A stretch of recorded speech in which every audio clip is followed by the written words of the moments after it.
Technically. Hey.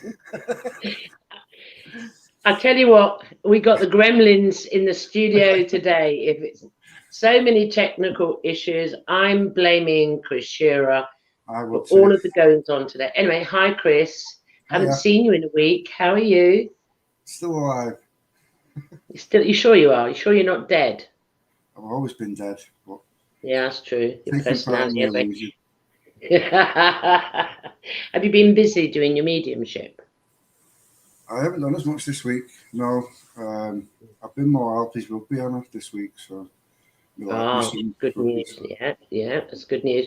But you do have, before we start the show, you've got some, you're doing some live events, mass readings in October. You're fully booked, and there's a few more places. Plug for Chris Shearer, the medium, and there's a few more spaces for the Christmas special one, isn't there, coming up? Yeah. So, brilliant. Right, that's it. Send me the money in the post. I've done your advertising. Anyway. Hi everybody and welcome to Open Minds. It's gone 6 on a beautiful, glorious Sunday evening in the UK. And today we have a wonderful guest for you. You are going to love her. And it's had a beautiful life experience and journey. And we're all going to learn lots. But before we bring her out the naughty room, next week, we have the one and only Ryder Lee from, he is the host and the producer of Raised by Giants. That's next Sunday at 6 o'clock. Now, that's all done, Chris. Would you like to bring the wonderful April out of the naughty room? Certainly will. Hello. Hello. Hi from the UK. What time is it there, April? 10 a.m. I'm in California. Wow. You don't have rain there, do you? No. No, but it's foggy. Oh, dear. How hot is it? In the 60s. Oh, shame, isn't it, Chris? You know, us over here in the UK. Oh, yeah. Mind you, we've got a glorious day today, I must say. We're 22 in the village, 22 today. Sun's all day. I've been in the garden all day. So it's a beautiful day today before winter hits. So welcome to the show, April. Thank you. And the UK audience are going to love you because I say so, because you're lovely. And I have heard your spiritual journey before, and it's fascinating, exciting, and really interesting. Now get yourself comfortable there. Are you ready? Yes, go. Relax, no pressure. So, April, where did your spiritual journey begin for you? Well, kind of before I was born, I think. I was due in November, and my mother was actually, my sister says that I ruined her Halloween because my mother was baking and frosting a chocolate cake for a cakewalk, and her water broke on the 30th of October, and I came on the 31st. So, needless to say, I was the trick and the treat that year. You were? I was. And why that is kind of significant is my mother was a severe Southern Baptist.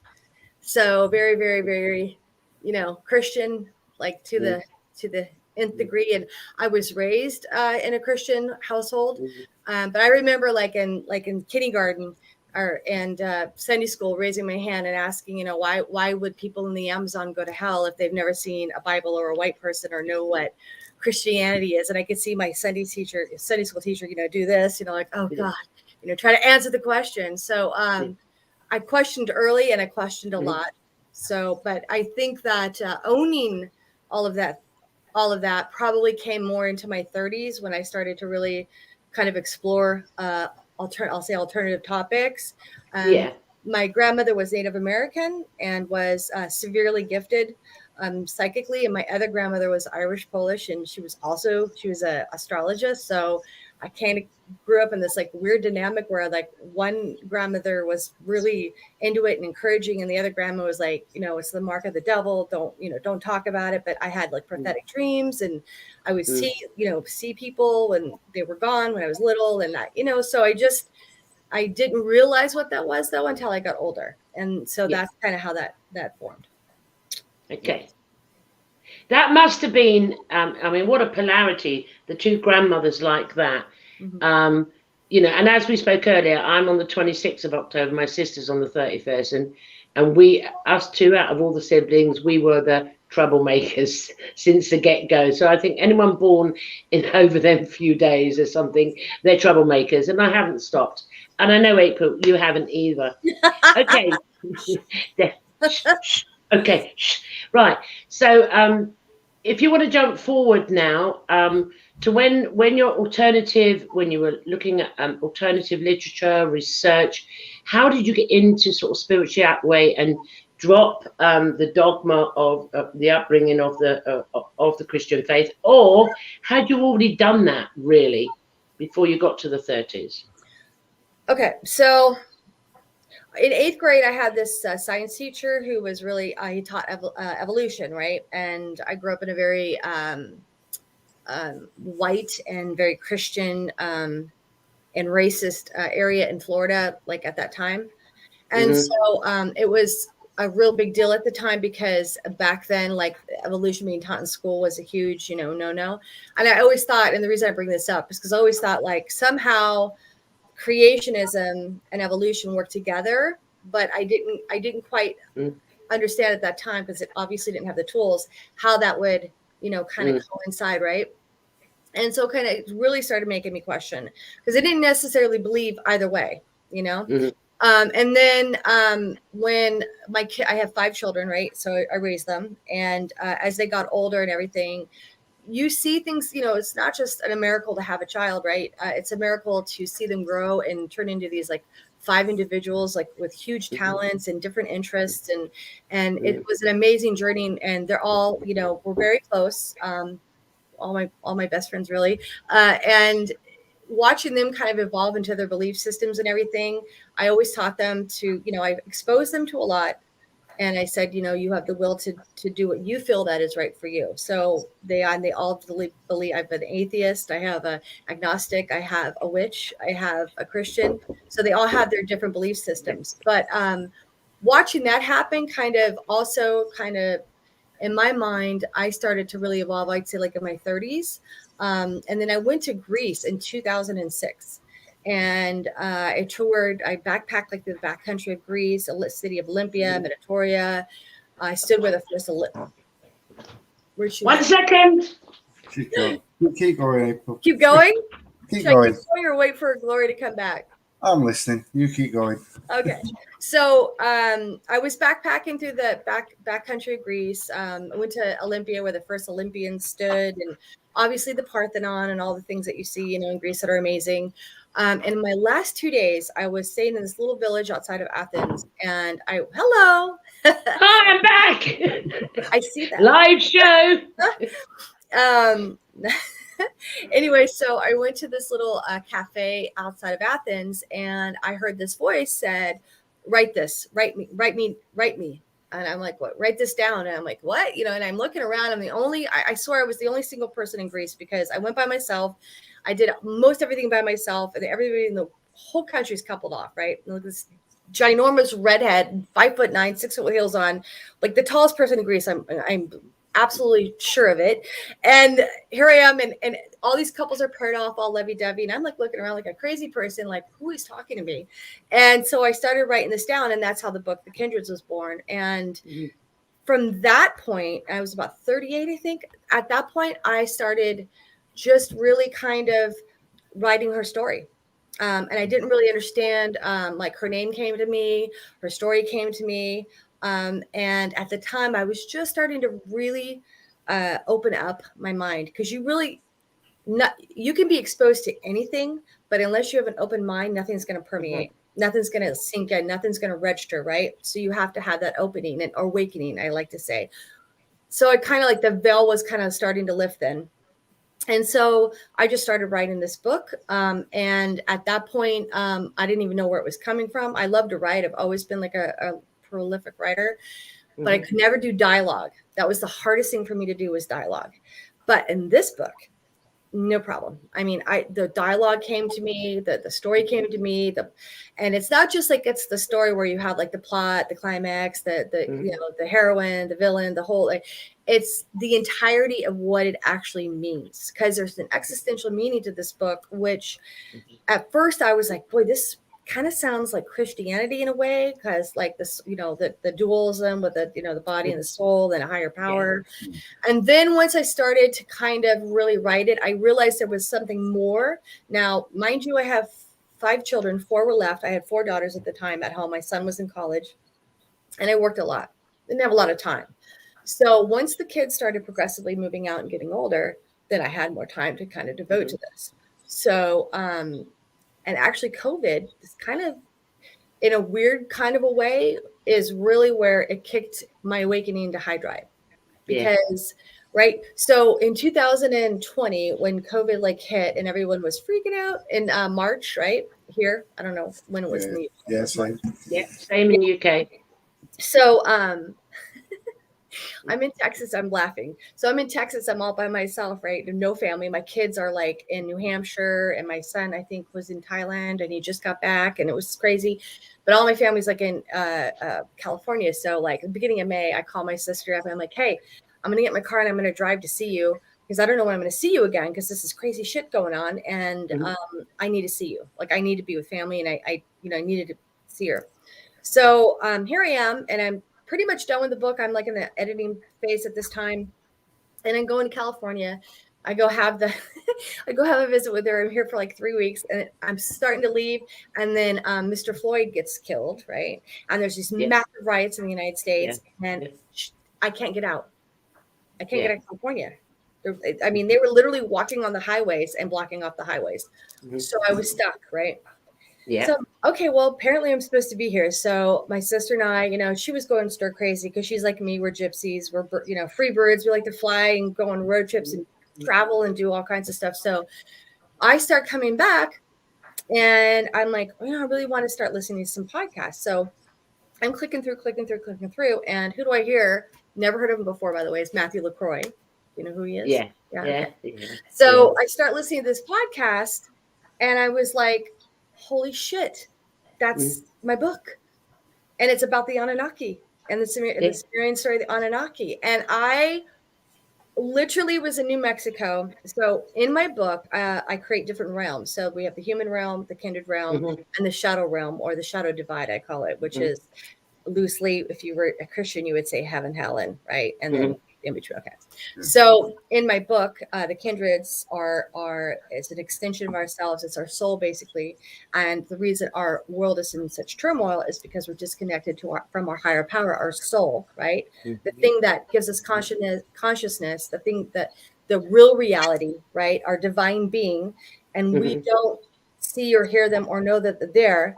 So we're not able kind of to basically control our own power in this world, if I can say that.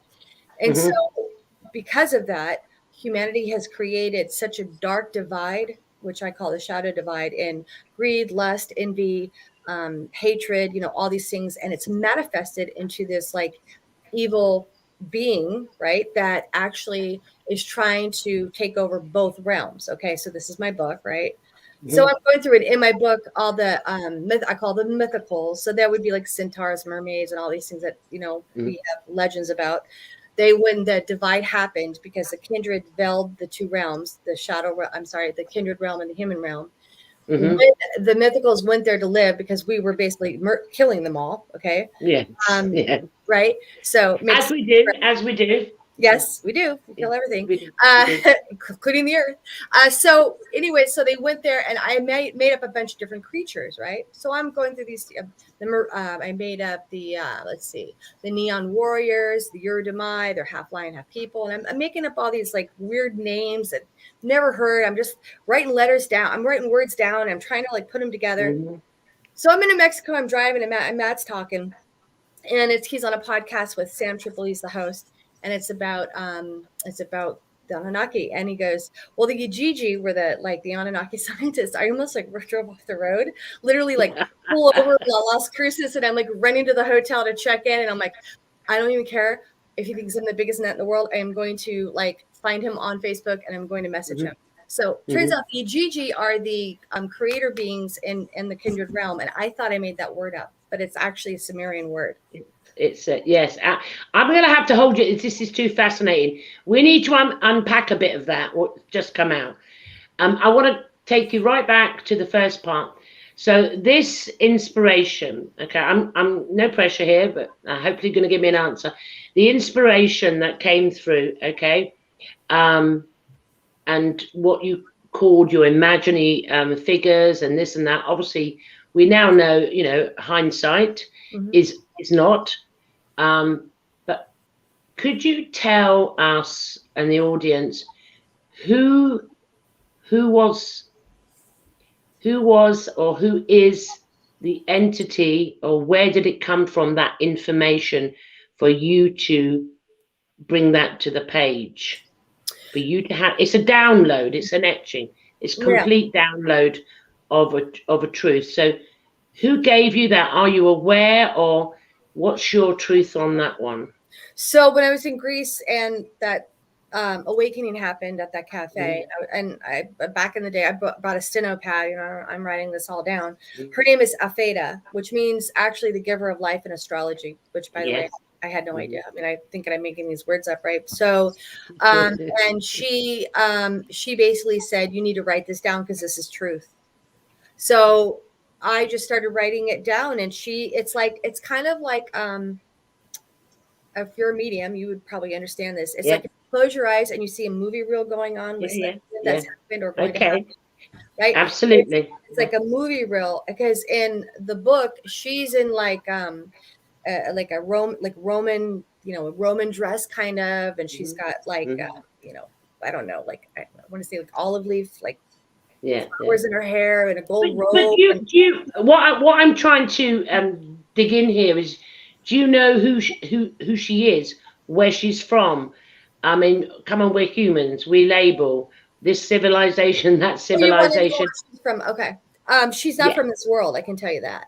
Yeah, well, she's from someplace else. I haven't been shown where yet. I don't know, right? But I know that she was an influencer for the Anunnaki. I believe this because of all of the research I've done since that happened, and 2 years ago in New Mexico to now, and learning so much more about like the cuneiform tablets and the information on them, and Erdogenesis, you know, as Matthew talks about a lot.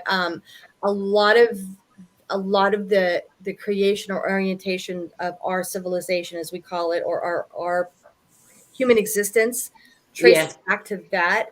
And that comes from another place. So I'm with you. So would you say she's from, I mean, I don't know. I'm just trying to expand on this. Would you say she's from the Anunnaki? She's from that point and she's sharing the information? Or was she just an influencer on the Anunnaki, so she's not actually from them? Does that make sense to you? I think she is probably my feeling is that she was an Anunnaki, yes. Like she great stuff. Definitely a creator god, yes. As we would call God. Yeah. I love that. No, creator gods. I love that. Okay, sorry. Okay, now go forward. But I just wanted to clarify, in case, you know, people say, well, who is this? Even though I'd heard this before, it's for the audience to have a better understanding of this. You've written a book that is of things that happened that are true, and more than likely things that are to come, no doubt, within the book. What's funny? So I started writing this book in 2006, right? And I look back at the characters, and I was living in New Hampshire at the time, but it's based in Los Angeles, which for 10 years since then I'd lived in the Los Angeles area, really. And she has an older sister and an older brother. And the dynamic in the family, I was looking back at the relationship she has with her older sister and her brother, and then I realized that's me and my older sister and my older brother. I have 3 sisters and a brother, but the dynamics of those 3 together were really our youngest 3, because our older ones were older and moved out when we were younger. So it was, you know, kind of us 3 for a while. So I realized that a lot of the pain too that she was going through and like her mother had been through and her grandmother had been through also was an iteration of this existence that I'm in now.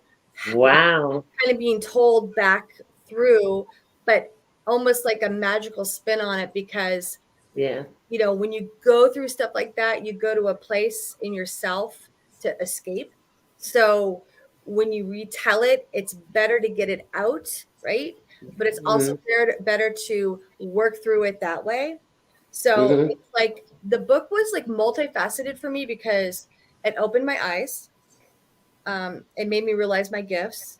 It made me accept my gifts, and it's very, very therapeutic. I mean, it was very cathartic, you know, when I write. So it's an amazing experience. And then as I see stuff unfold now in the world, right, and then I look at my book. The first book is called The Kindreds: Realizations, Revelations, and the Revolution.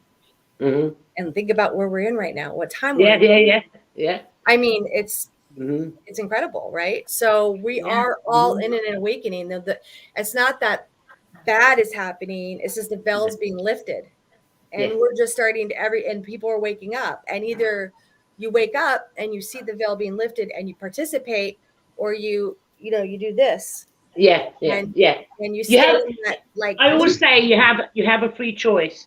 Chris, you hear me say it all the time, don't you? You have a choice. Choose whatever you want. But Chris, don't you find this amazing? Now, I knew this was coming today, on the show with the lovely April. She had all this already, and there's still a lot more. Chris, do you have any? I know you're riveted there, because even me hearing it again, I'm riveted still. Do you have any questions for April? I'm just listening and letting her carry on. she's quite good as a medium, isn't she? I loved your analogy, April. Mediums, because we all get it differently. I get camera rolls as well as others, but this is a bit more than mediumship. This is a higher connection than that. So, right, we've stopped again. We're going to restart again so we can all breathe and become more riveted.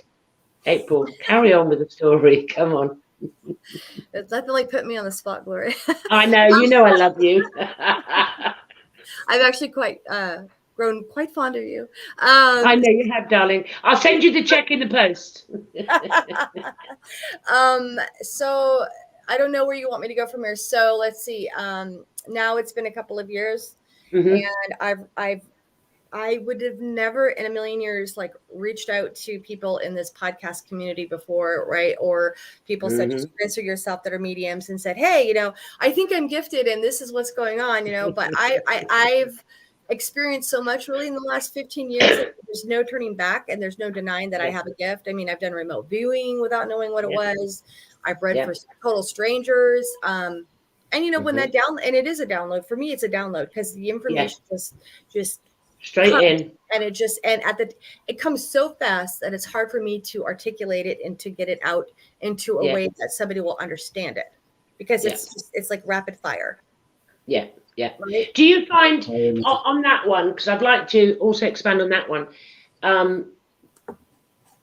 do you find by doing what you love in your human experience, like I know you've been traveling, I know you've opened up the boutique, the shop, and you go, because I was getting video calls and being shown scenery all over America as she was doing it live, doesn't matter what time of the night it is or day with April, but as you were living your passion and not taking any notice of the illusion going on, that in itself, do you find that helped expand your consciousness more and more and more, because you not only did you have this information that you knew to be true that you wrote down and put into the book, but the awakening you had was of such an extent that you actually went out and really lived life under what you would think were the most dire situations. Does that make sense to you? That is, and under that you've become, I mean, I've noticed a difference in you. You've become more and more consciously aware, more creative, more open-minded. Multiple choices are everywhere. Should I do this? I can do this. I can do that. Would you say because of what's happened to you that it's got you through and allowed you to be your creative aspect of you to be what can I say, more of who you truly are now than who you were a couple of years ago. Does that make sense? It's very hard to get this stuff out. Does that make sense? Yeah, it makes sense. I will say this: the only trap that we're in, the only prison that we live in, is the one we create in our minds. Yeah. So if you choose to be a participant in the negative and the fear and all of that, then that is where you'll stay. The moment you open up, and people used to say this, and I'm like, oh, okay, well, you don't have my bills to pay, or you don't have the kids to pay. You don't have to lose 30 pounds or whatever the situation is, whatever, like, fuck you. Like, you don't live my life. Like, you have no idea, because, you hear all these people talking on different talk shows. But it's very true, because we're, I'm going to say this in like lightning strikes, right? But we're omnipotent beings.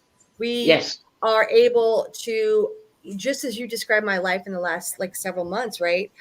I have business traveling and doing all the stuff that I'm doing, right? I'm taking huge risks financially for the shop, right? I'm taking huge risks financially to come out and say what I'm going, what I'm saying about what I believe existence is and creation is. Because let's face it, if you don't fall in line with the paradigm, right? You get smacked, right? You get slapped. So I don't care anymore, though. It's not important what other people think about me. It's important what I know in my heart to be the truth. Absolutely. And the journey that I have been on has led me into, sometimes the people that are closest to me, I just want to shake them awake and like, don't you understand? Don't you see what's going on? Like you're living in like fear, right? And that's the biggest message to answer your question is, I lived in fear, therefore I lived in prison. Yeah. When you decide that fear is not a reality, Roosevelt said it best. All we have to fear is fear itself. Yeah. We trap ourselves into the reality that we live in because that's a choice that we make. The moment you step outside of that and realize that you have the power to create change and be what you want is the moment that happens for you. I totally agree with that. I totally agree with that. In fact, that was quite profound, April. I'm not having you one up over me now. That was quite profound. That was beautifully said. It's true. I mean, in your journey, I mean, you've gone, for example, you've had your 5 children, then all of a sudden the book comes. The book. I mean, did you ever go back now in hindsight, did you ever see that you'd ever be in this place where you are now with what you've created and where you're going on this timeline now? Did you ever see that happening at all? Absolutely not. Like, absolutely. No. That's for someone else, isn't it? That's for someone else you see on TV. And the reason I'm raising this is for when we say about you have choices and where to go, we'll think, well, no, as you said, who's going to pay my bills? I remember saying all this stuff years ago. Who's going to do this? I'm not going to have any friends. But there's proof in the pudding that, if you live your dream, live it, love it, do what you love, live your excitement. You said it, we're omnipresent beings. We can do anything we choose to do. It's not a belief, it's a knowing. So in your case, first comes the book, and now you've got your business, and you're still traveling all over the place. Yeah. Still going here, still going there. You're now on podcasts. When's the book going to be released? When are we going to have this book? Oh my God. Did you read the second part I sent to you yet? I haven't yet. I've been so busy recording podcasts. I haven't, but I will get to it. I promise you. No, the nice thing about my book is that I hate long chapters. I hate things that are like drawn out. So they're very short, compartmentalized chapters. So it's an easier read. Yeah. To answer your question, I don't really know. I'm hoping in 2022, I'm starting to search for a publisher right now. So as soon as if that doesn't line up, then I'm going to self-publish. So that's my decision in 2022. Are you also in 2022 going to start your own podcast? I just threw that one in because she didn't say it, did she, Chris? She's going to do her own podcast. Come on, tell us about this podcast. Come on, I'm going to dig it out of you today. It's funny. I don't like talking about myself. It's the weirdest thing, but I know you don't. Hence why I'm doing this. It's my job. But I love to talk about what I'm passionate about, right? So it's kind of a weird kind of thing. It's called The Ancient Gift, and it's going to be approaching different subjects from a multidisciplinary aspect. So, for instance, our first topic is going to be about suicide. It's a subject near and dear to me. And one of my very dearest friends, she's a forensic anthropologist. She's going to co-host and produce it with me. And we're going to approach, let's say, the subject of suicide specifically. So we're going to get the three major religions. We're going to get the, clergy from each religion, Judaism, Islam, and Christian. We're going to get a medium or a clairvoyant, psychic, some kind of a paranormal aspect of it. And then we're going to get a medical, licensed, let's say, psychologist. And then my friend who's the anthropologist, she's going to approach it from a cultural side. And then I'm going to speak about it from surviving a suicide attempt and also surviving a loss of somebody who completed suicide. So we're going to have this approach to this in all of these different ways to show how each topic, we're going to unpack it a little bit, by little bit and kind of like look at it like all the way around to come back. So fantastic. Ask Chris, what do you think about that? Isn't that amazing? Awesome. Yeah, we're really good. I told you she's going to be dynamite today. I mean, that podcast in itself, when you get famous, don't forget me, all right? I thought Chris was going to be doing all the talking today, but he's quiet and you're did today. Yeah, it's unusual. It's very unusual for me to be quiet, isn't it, Chris? Yeah. Come on, Chris. The trouble is, I know her, so I'm trying to get out of her things she's not revealing. Chris, go in there. Give her a question.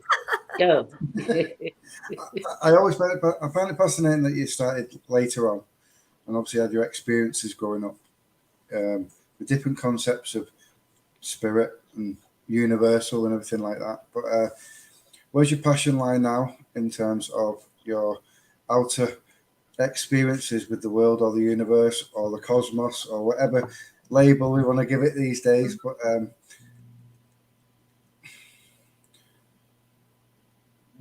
where do you want to take that experience, April?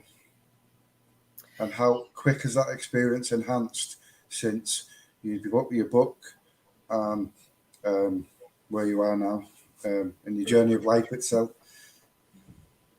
So I would say that the book has made me awake. I've awakened. I'd say the door has opened, and it was open for a long time, but I didn't choose to walk through it. And now I've walked through it with no fear and look straight ahead, not down, not up, but straight ahead.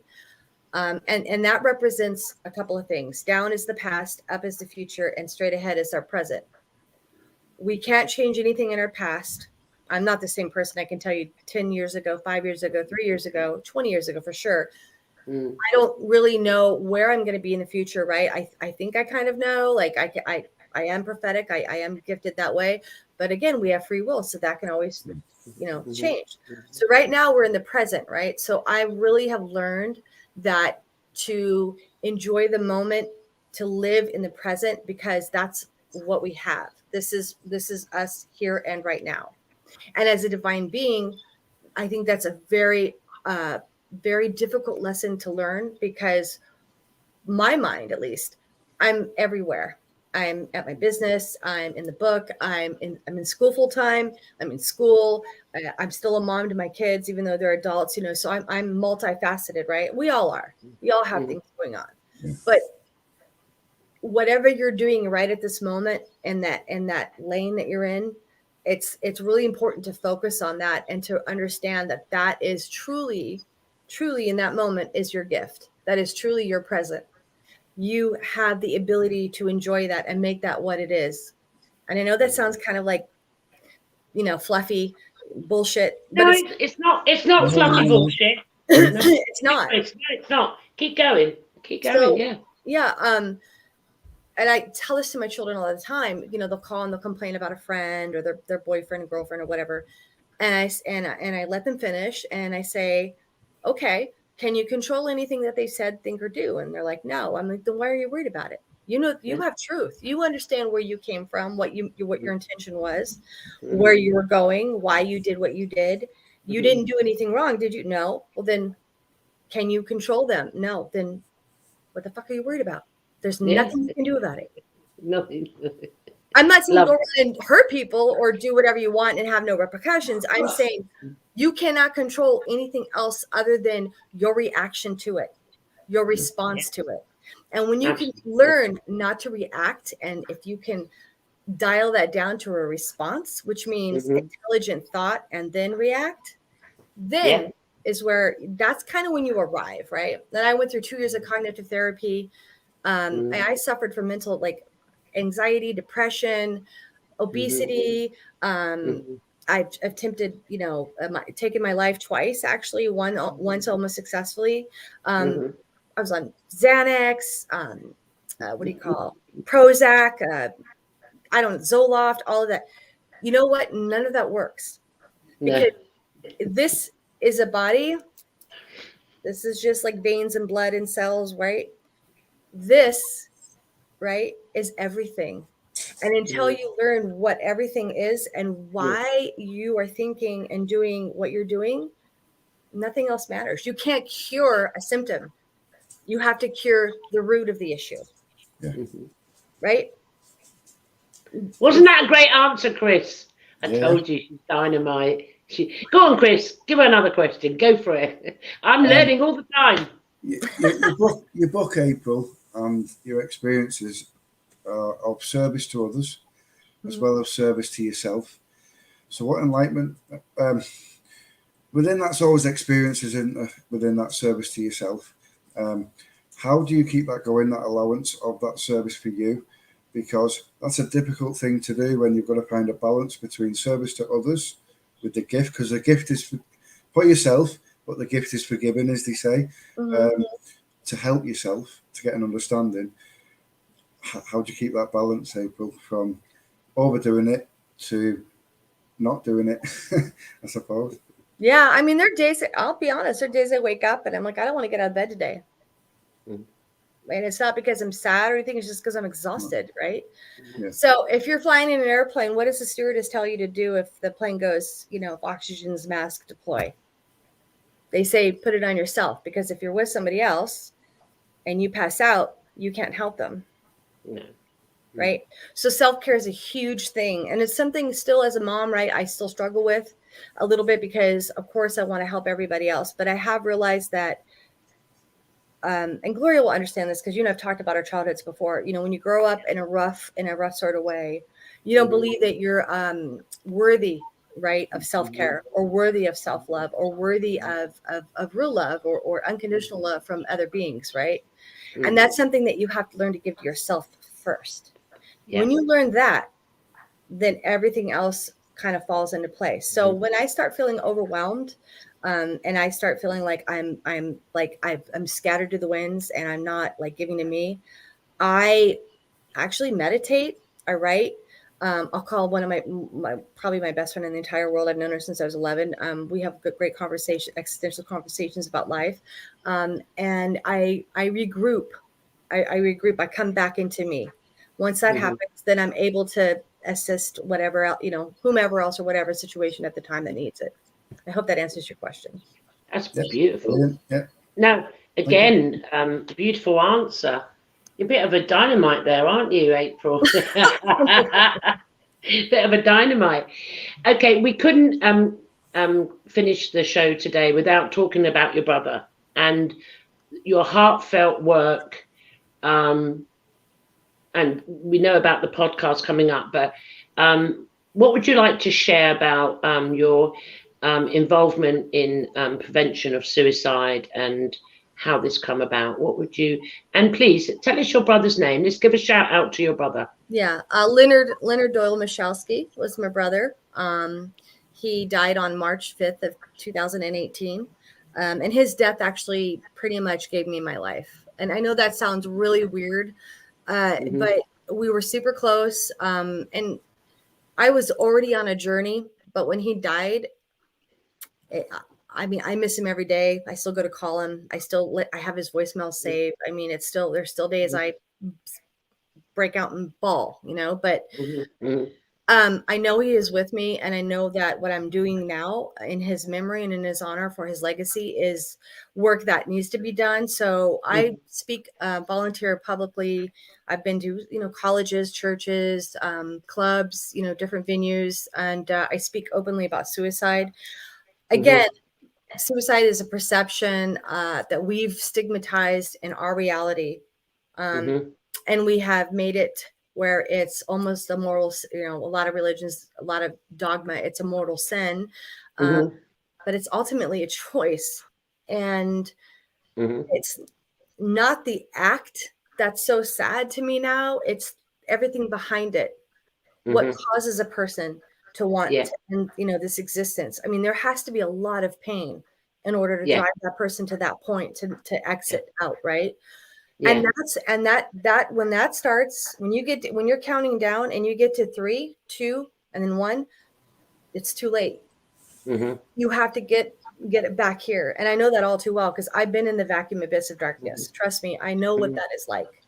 And so I talk very openly about my struggles with suicide and depression and anxiety.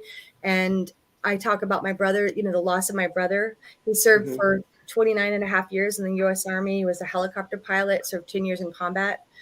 He passed away from PTSD.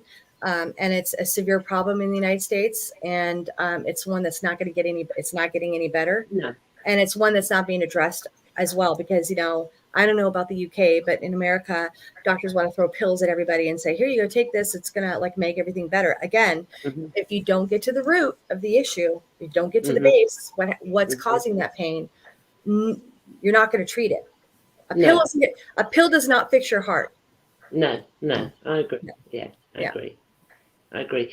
I mean, the work that you've done to bring awareness to this, and obviously with the podcast that's going to come out 2022, and it will come out, and the book will come out.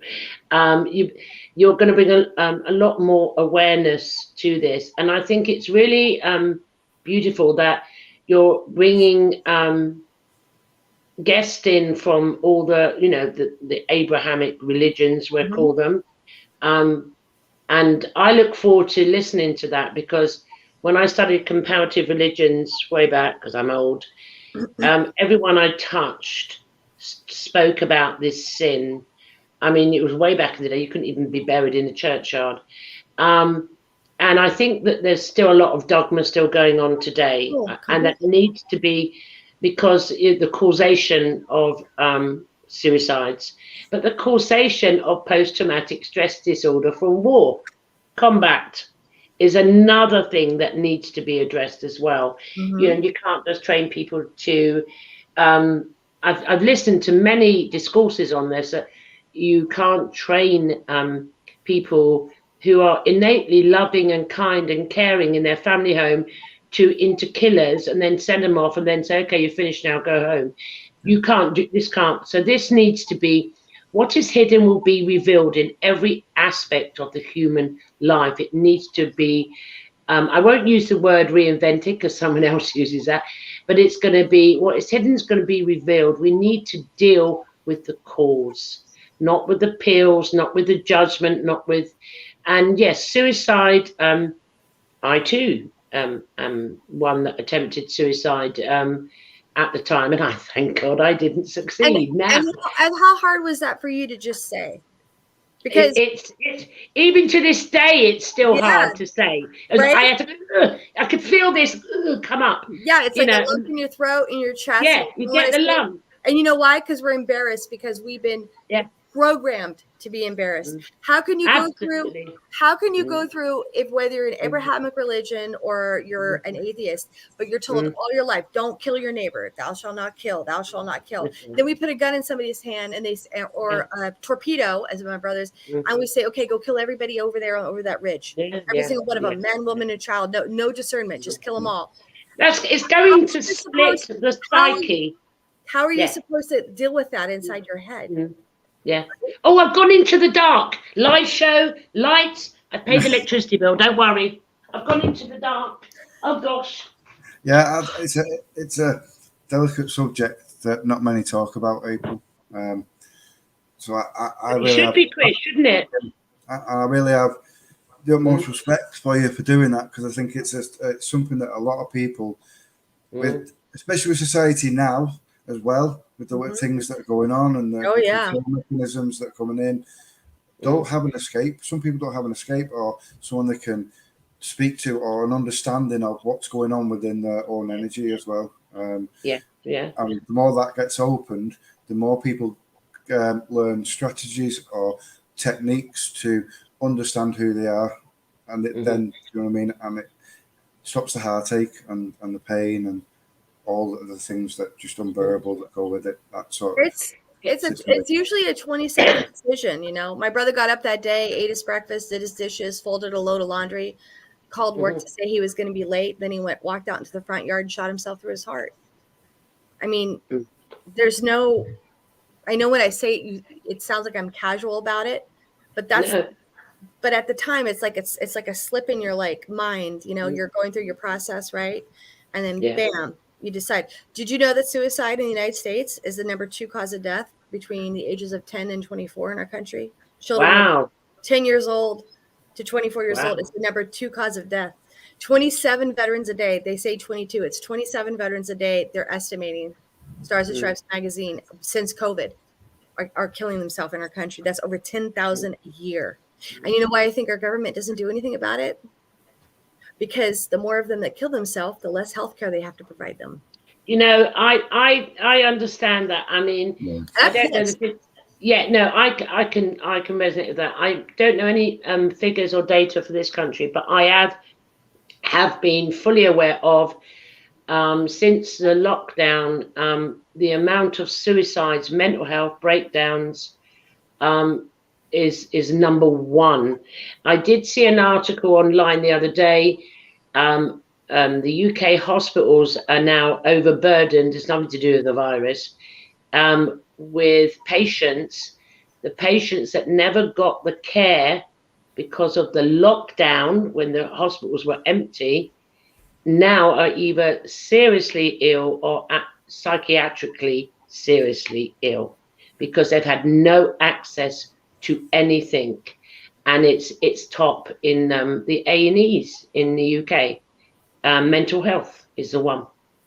And we had an increase of suicides. There was an increase in child sexual abuse in lockdown, massive. Domestic violence, domestic violence, and then that has exasperated the mental health of all the the beings that experience this, which is then causing, it's a perpetual circle that someone needs to open up and talk about a sensitive topic that no one wants to talk about. It's time to reveal what's going on and to stop judging, people. I hear people, before we close the show, and I will say this because it's coming personally from me, hear people judge others and say they're selfish to commit suicide. I don't know about the others that you're talking about, but I do know when, and it is hard, when I got to the point of no return, it's because I couldn't be tortured no more. I couldn't take the pain. I couldn't take the fear.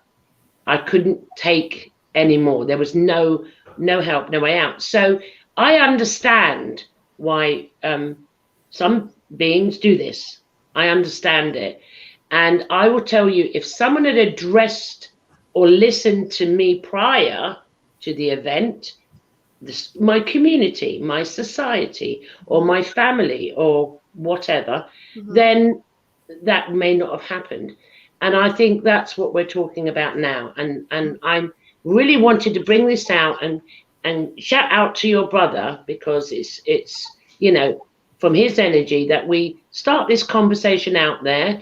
And to our viewers, think about it, ponder about it. What can you do to help? If you're in the UK, help those in the UK that are going through the most stressful time ever, and start talking about it. What do you say, Chris? I'm sorry. A lot of men don't talk about it either.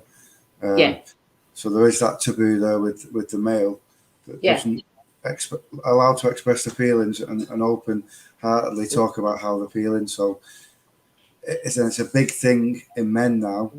Suicide rate is a lot higher middle-aged white men have the highest ever United has States. been. So Yeah. it definitely needs talking about. Well, I do. Go on, April. May I say two things? Yes. The first point you made, that where they say, "Oh well, they were selfish." Well, you know what I'll say to those people, and I swear on this, right? I'll say fuck you, because my brother spent 29 and a half years serving this country and literally saved thousands of lives on countless rescue missions, has been shot down and risks his life every day for our country's freedom. So the last thing my brother was selfish. My brother was in pain. And when you were talking a few minutes ago about if you wish you had somebody to listen to you, and if you think that would have been a much better turnout for you, you would have done what you've done. I liken the experience, and I think if you've been there, you'll understand this.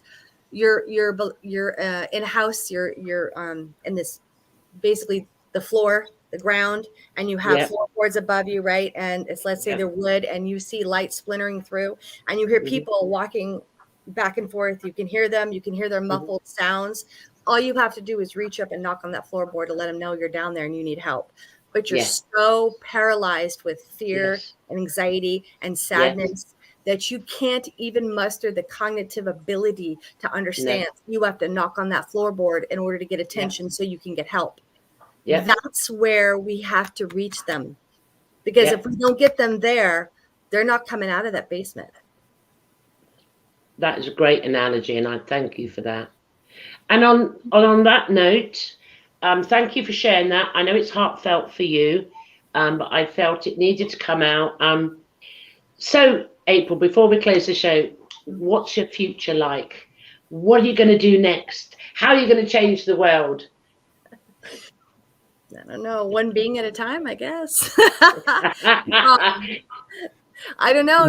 I've been told I have an infectious smile, so hopefully I can infect. It's your energy. Millions of people, and let them understand that they've got the power to change their life, and they're the pilot in their life. They can fly wherever they want, and if you can't get out of your house, then get out of your mind. Jump out, parachute out, go someplace else that you've never been before. Read a book.